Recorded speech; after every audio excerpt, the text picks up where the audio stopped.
Teman-teman pernah nggak sih kalian itu merasa hidup itu kayak main game yang puasel banget? Saya cerita ya, jadi beberapa waktu lalu saya itu main game, lawannya bos terakhir. Bayangkan sudah 3 jam duduk di depan layar, mata merah, jari pegel, keringatan kayak habis lari maraton. Tinggal satu gebrakan lagi buat ngalahin bosnya. Darah musuh sudah tinggal secuil, kayak sehelai rambut. Dan apa yang terjadi? Duar, karakter saya mati gara-gara kepleset jurang yang kecil. Sumpah itu kesel banget, mangkel, stick sampai pengen tak banting. Rasanya seperti hidup itu awalnya baik-baik saja, terus tiba-tiba ada masalah datang tanpa diundang yang tumplek-blek di kepala kita. Pernah kan kalian ngalami kayak gitu, sudah hampir sampai jatuh karena hal-hal receh. Tapi yang lucu, besoknya coba deh saya nyoba lagi main game itu. Bedanya kali ini saya lebih sabar dan lebih fokus, tidak asal hajar. Dan akhirnya bosnya kalah juga. Rasanya itu lebih nikmat daripada kalau menang di percobaan pertama. Nah, mungkin kalian mikir, lah kok main game yang dibahas? Tenang, justru disitulah poinnya. Hidup itu mirip banget sama game. Kadang kita itu harus jatuh dulu, gagal dulu, ngerasain sakit dulu. Baru akhirnya dikasih bonus besar di akhir. Itu rezeki yang datang setelah ujian. Setelah melewati ujian dengan kesabaran, rezeki akan datang. Kalau dipikir-pikir, rezeki itu tidak selalu soal duit ya. Rezeki itu bisa berupa kemudahan, kesehatan, kesempatan, atau orang-orang yang baik tiba-tiba hadir di kehidupan kita. Dan menariknya, sering banget rezeki itu muncul setelah kita itu melewati fase-fase yang susah. Inna ma'al usri yusro. Sesungguhnya bersama kesulitan ada kemudahan. Perhatikan ya kata-katanya, bukan sesudah tapi bersama. Artinya di balik setiap ujian ada paket bonus yang sudah disiapkan. Kita saja yang sering tidak sadar karena sibuk mengeluh. Saya itu pernah ngobrol sama seorang penjual bakso bakar. Namanya Mas Eko. Dia itu dulu kerja kantoran, gaji UMR stabil, tapi ya gitu pas-pasan. Pas pandemi datang, boom, dia kena PHK.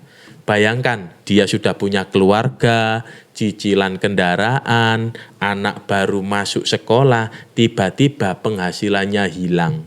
Awalnya down, bingung setiap hari. Tapi karena kepepet, dia mulai jualan bakso bakar di depan kos-kosan.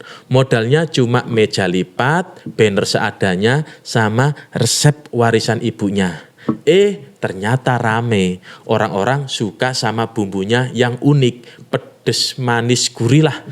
Dari mulut ke mulut nyebarlah. Dari yang awalnya cuma di depan kos-kosan, sekarang dia punya beberapa cabang kecil. Bahkan bisa buka lapangan kerja buat orang lain. Waktu saya tanya, dia bilang, kalau tidak kena PHK, mungkin saya tidak pernah berani mulai jualan. Itu dia, dari ujian PHK yang awalnya itu nyesek banget, lahirlah jalan rezeki yang baru. Ada fakta menarik, menurut data Kementerian Koperasi dan UMKM, lebih dari 50% pelaku usaha kecil menengah di Indonesia itu lahir karena kondisi terdesak, alias bukan dari rencana yang muluk-muluk, tapi karena keadaan yang memaksa. Dan dari yang terpaksa itu banyak yang malah sukses. Jadi kalau lagi jatuh, jangan buru-buru mikir, hidup saya kok hancur banget. Bisa jadi itu cara Tuhan untuk menggeser rezeki dari pintu yang lain. Kadang kita itu pengennya rezeki itu instan. Doa malam hari, besoknya langsung cair ke rekening. Kayak pesan online, pengennya langsung dikirim. Padahal rezeki itu tidak seperti kurir ekspedisi. Tidak ada aplikasinya. Bayangkan kalau ada, lucu kan, kita buka aplikasi, muncul notif, rezeki kamu lagi UTW, sementara delay nyangkut di Bekasi. Tapi kenyataannya tidak begitu. Rezeki sering datang tiba-tiba setelah kita sabar menunggu, sabar menjalani proses. Dalam psikologi ada istilah yang namanya post traumatic growth. Intinya orang bisa tumbuh lebih kuat, lebih bijak, bahkan lebih sukses setelah melewati trauma atau ujian berat. Jadi bukan cuma sekedar bangkit, tapi malah naik level, dan dari situ sering munculnya rezeki. Kalian sendiri pasti pernah kan mengalami momen-momen seperti ini, gagal, jatuh, sakit hati, tapi ujung-ujungnya malah ketemu hal-hal yang baik. Misalnya ditolak kerja di suatu tempat, tapi akhirnya dapat pekerjaan lain yang lebih cocok. Atau ditinggal pacar, tapi ujung-ujung ketemu orang yang lebih sehat dan lebih tulus. Nah, itu semua rezeki. Jadi teman-teman, kalau hari ini kalian itu lagi merasa hidup kalian itu berat, lagi diuji habis-habisan, jangan buru-buru menyalahkan diri sendiri. Bisa jadi ini bukan akhir, tapi ini justru awal dari sebuah perjuangan. Rezeki itu tidak selalu datang dari arah yang kita rencanakan. Kadang malah muncul dari pintu yang sama sekali tidak pernah kita duga. Dan seringkali kuncinya satu, sabar. Sabar itu bukan berarti diam ya, tapi justru jalan terus. Terus berusaha sambil yakin kalau ada bonus di balik semua ini.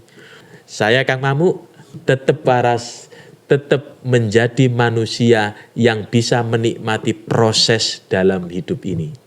Sampai jumpa di video selanjutnya.